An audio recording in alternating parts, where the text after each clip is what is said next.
For 18 years, Bob Casey has been warming a chair and drawing a paycheck. He is a do-nothing, out-of-touch, liberal career politician. And welcome back to This Week in Pennsylvania. That was U.S. Senate candidate Dave McCormick. He was at the Republican convention, had a speaking engagement just days prior. He was just feet from Donald Trump as shots rang out. He joins us now live. Dave, we're certainly glad you're safe. Can you sum up the whirlwind of emotions for Republicans over those last couple of days? Well, I think it's not just Republicans. I think Americans, we saw that we were within an inch or less of losing President Trump, of him being killed, which would have been really catastrophic for whether you're a Republican or a Democrat, catastrophic for the country to lose the leader of a party by assassination. And I think it created a moment of reflection, I think, for all of us.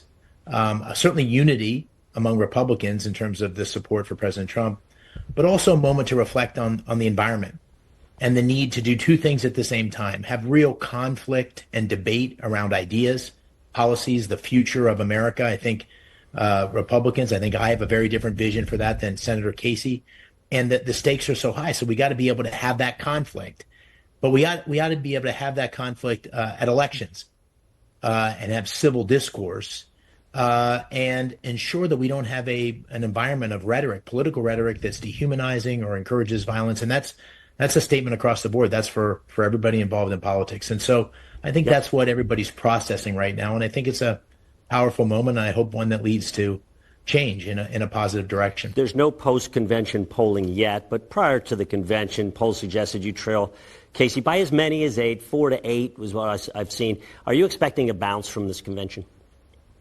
You know, I don't know. I don't really look at it quite in that way. In the following sense, I always knew that I was running against a 3-term incumbent that's been in politics for 30 years. He's been a career politician for 30 years, so he's known throughout the state. And ultimately, I have to introduce myself to the voters of Pennsylvania. The more they get to know me, the more that gap closes, and I expect it to close and to win in November. And the reason is because people feel like the country's headed in the wrong direction. 80% of Pennsylvanians, that's not Republicans or just Republicans, Democrats, Independents, and they're yearning for change, and they're yearning for leadership, and Senator Casey hasn't provided that. And I'm making my case to the people of Pennsylvania that I will, as a military leader, someone who's served in combat, someone who's created jobs as a business leader in Pennsylvania. And that's the contrast. You were recently endorsed by the statewide FOP, the police, and the statewide Troopers Association. Do those matter to average voters? I think they do. I mean, I'm certainly honored to get that endorsement, but I think that endorsement's a reflection of the fact that under President Biden and Bob Casey and district attorneys like Larry Krasner in Philadelphia, crime in our great Commonwealth has gone up dramatically over the last 10 years, but particularly over the last 3 years. And we need law and order in our communities to be able to prosper, to have safe families, to be able to have businesses and so forth. Senator Casey's been someone that's accepted the endorsement of a defund the police. He's been supportive of Larry Krasner. He's been supportive of sanctuary cities. These things are bad for law and order, bad for our communities. And so I don't think the FOP endorsement just reflects the views of the FOP. I think it reflects the views of many Pennsylvanians. Yeah. And I think they're convinced, and rightly so, that I'll be someone who will stand with the men and women in uniform. I've worn the uniform myself, a different uniform, and will be someone who will be strong on law and order. The Casey campaign has repeatedly made an issue of investments to China when you were the head of Bridgewater. Other reports this week actually say you steered some investments to a Chinese company that makes fentanyl. What is your response to those criticisms? Because you're now calling China a major threat for America. They're suggesting you were pretty cozy with China earlier in your career. Yeah, you know, I've been calling China a threat and adversary for more than 20 years. I negotiated against the Chinese in the government as part of the national security team.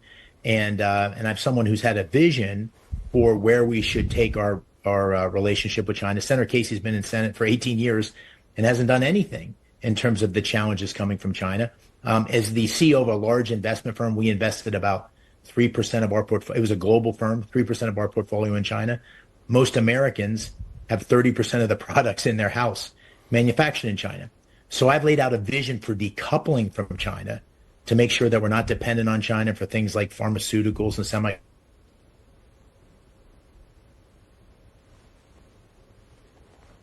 He froze mid-sentence. He warned us as he called in that he was having some technical difficulties. Although, we have him back? You want to go ahead and finish that thought?